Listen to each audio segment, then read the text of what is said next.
गम गम गम गणपते नमो ओम नमः श्री सद्गुरुदेव भगवान की जय। नमस्कार दोस्तों, सभी देशवासियों को नमस्कार, प्रणाम, हरिओम, सीताराम। जैसा कि देश विदेश के सभी लोगों को जानकारी होगी कि एक संत हैं, परम पूज्य संत श्री आसाराम जी बापू जी, अहमदाबाद गांधीनगर के रहने वाले हैं और उनको लगभग 11.5 वर्ष से जेल में रखा गया है एक फर्जी मुकदमे के तहत, और उनको आजीवन कारावास सुनाया गया है, वो भी आखिरी सांस तक। मतलब ये मान लिया जाए कि देश की जो न्याय व्यवस्था है, सरकार है, मीडिया प्रशासन, मतलब अपनी ऐसी नाक कटाई है, ऐसा नाक कटवा दिया है कि विश्व में दिखाने लायक नहीं है। वो कह ही नहीं सकता कि हम कानून जानते हैं, न्यायपालिका भी नहीं कह सकता कि हम कानून जानते हैं, क्योंकि बापू के एफआईआर में ऐसा कहीं कुछ है ही नहीं कि जो कि वो जो है सजा के पात्र हों। फर्जी मुकदमा है, 1 मिनट में खारिज होना चाहिए, लेकिन उस मुकदमा को लंबा चलाया गया और उनको सेशन कोर्ट से आजीवन सजा दिया गया, और वो भी आखिरी सांस तक। भला सोचिए, इतने बुजुर्ग संत, इनको आखिरी सांस तक सजा सुनाई गई। कितना दुर्भाग्यपूर्ण हमारे भारत का व्यवस्था है। और ये न्यायपालिका, इनकी तो नाक कट गई, विश्व में कहीं दिखाने लायक नहीं रह गए कि आप जो है कभी न्याय की व्यवस्था पढ़े भी हो। नहीं, मैं नहीं मानता, हमें विश्वास नहीं रह गया न्यायपालिका पे। तो ये हुआ है परम पूज्य संत श्री आसाराम जी बापू जी के साथ। दूसरा ये केस मैं बताता हूं, मैं रहने वाला प्रयागराज का हूं, उत्तर प्रदेश का ही एक बृजभूषण शरण सिंह हैं, वो गोंडा जिले के हैं शायद, और वो भारतीय जनता पार्टी के सांसद हैं। उनके ऊपर आप थोड़ा सा पहले देखे होंगे कि खेल के वो मंत्रालय मतलब के मंत्री रहे हैं, उन पे जितने महिलाएं हैं जो कि ओलंपिक जीता है, उन लोगों ने, कई महिलाओं ने उनके ऊपर जो है रेप का मतलब वो लगाया, लांछन लगाया। और उसमें से एक लड़की जो कि 18 साल से कम उम्र की है, जिसको पास्को भी लगता है इनके ऊपर, तो ऐसा रहा है। मतलब रेप का उन्होंने केस दर्ज करवाने के लिए कोशिश किया, उन्होंने कहा, और वो बता रही हैं कि हमारे साथ रेप हुआ है। इन सारी चीज़ों के करीब 2 महीना 3 महीना धरना प्रदर्शन चला उनका। लेकिन बृजभूषण शरण सिंह वो भारतीय जनता पार्टी के सांसद हैं और मंत्री हैं। उनके ऊपर पुलिस एफआईआर तक नहीं कर पाई है अभी तक, ये समझ लीजिए। तो अभी तक एफआईआर नहीं हुआ, खुले हैं। अब उनका केस सच है या झूठ है, अब ये तो मुझे पता नहीं है, लेकिन इतना धरना प्रदर्शन हुआ, लेकिन उनके ऊपर एफआईआर तक नहीं हुआ। तो ये राजनीति का ताकत है।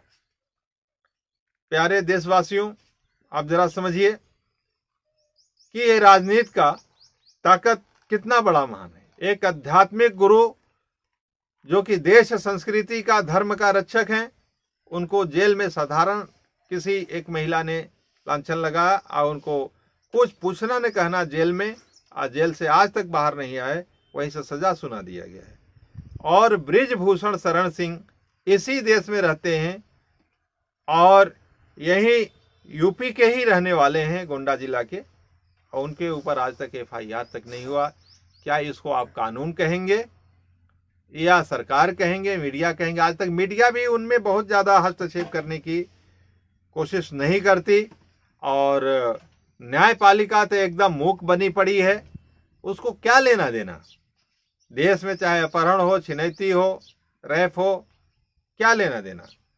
एक साधारण संत के लिए केवल वो बहुत बड़े शेर दिख जाते हैं और सरकार भी दिख जाती है और न्यायपालिका भी दिख जाती है। तो कहना यही था कि कितना बड़ा घोर अन्याय हो रहा है। एक सांसद अपनी राजनीति के ताकत से इतना बड़ा कांड किया है कि नहीं किया है वो तो जांच का विषय है, वो जाने, लेकिन धरना प्रदर्शन दुनिया ने देखा, उनके ऊपर FIR तक नहीं हुआ है। तो मैं सभी सनातनी और साधक भाइयों से निवेदन करता हूं कि आप इतने से देख लीजिए कि राजनीति का क्या पावर है। लेकिन दिक्कत ये आ रही है कि आप जितने सनातनी साधक या बापू के शिष्य हैं, कहलाते हैं, कहते हैं भी, कोई फर्जी थोड़ी है, लेकिन आप लोग राजनीति का महत्व नहीं समझ रहे हैं। जिस दिन आप राजनीति का महत्व समझ जाएंगे उस दिन आपके बापूजी भी जेल से बाहर होंगे, आपके आश्रम भी सुरक्षित होगा, आपकी जो है बापूजी की दी हुई सेवाएं सुरक्षित हो जाएंगी और व्यापक पूरे विश्व में चलेगा और भारत विश्व गुरु होगा। लेकिन आज तक आप लोगों ने राजनीति का मतलब उसके ऊपर आप लोगों का ध्यान नहीं जा रहा है। अब बापूजी दो ही विषय पे ज्यादा बोले हैं पूरे जीवन में, एक ब्रह्म ज्ञान, आत्म साक्षात्कार और धर्म की रक्षा करने के लिए, मतलब सेवा कार्य करने के लिए। राजनीतिक के होकर के भी कर सकते हो, राजा बन के भी कर सकते हो, इसके लिए भी काफी जोर डाला गुरुजी ने। जबकि शिवाजी का कथा क्या क्या मतलब बहुत सारे कहानी बताए, केवल हमको आपको कथा सुन करके अब पैंट झाड़ करके जाने के लिए नहीं। इसलिए कहा था कि आप भी राजा बनो और आप भी कुछ करो। तो हमारे प्यारे गुरु भाइयों, आपसे निवेदन है कि जब तक आप रणभूमि में नहीं आएंगे तब तक काम बनने वाला नहीं है। और आप ये चाहते हैं, मैं देखता हूं आप जाते हैं राजनीतिज्ञों के पास ही जाते हैं, आप सांसद विधायक किसी न किसी के यहाँ जाते हैं, मंत्री मिनिस्टर के यहाँ जाते हैं, लेकिन आप खुद कुछ नहीं करना चाहते। यही सबसे बड़ा आपका दोष है। इसके लिए ही देश की व्यवस्था, धर्म की व्यवस्था खराब हो रही है। क्योंकि आज राजनीति करने वाले लोग गुंडा, मवाली, व्यभिचारी, दुनिया भर के क्या क्या हो करके 228 मुकदमे, 235 मुकदमे लेकर के जाते हैं और फार्म भरते हैं, सांसद होते हैं, मंत्री मिनिस्टर होते हैं। और उनको कोई किसी को फाइनेंस मिनिस्टर, किसी को गृह मंत्री, किसी को राज्य मंत्री, किसी को मानव संसाधन मंत्री आदि आदि किसी को बनाया जाता है और वो घोटालेबाज होकर के पूरे देश का दुर्भाग्य की स्थिति में ले आ दिए हैं। बापू जैसे संत के लिए आज कोई भी पार्टियां बोल नहीं रही हैं, कोई भी मंत्री मिनिस्टर बोल नहीं रहा है। इसका मतलब होता है, यहीं पे क्लियर हो जाता है कि जितनी भारत में सरकार चल रही है, चाहे पार्टी कोई भी हो, वो जो है मतलब धर्म रक्षक नहीं है। चाहे XYZ कोई भी पार्टी हो, भारतीय जनता पार्टी, कांग्रेस पार्टी आदि कोई भी हो। और उनके मंत्री जब उनके ऊपर धरना प्रदर्शन होता है, पास को लगने की स्थिति आती है, माताओं बहनें ने उनके ऊपर जो है दोषारोपण करती हैं, उस समय वो जो है मौन रूप हो जाते हैं, हद हो गई। वो फिर राक्षस नहीं होते। बापू को क्या नहीं कहा लोगों ने। खैर, समझदारों के लिए इशारा काफी है। जय सनातन, जय हिंद, जय भारत, जय सद्गुरुदेव।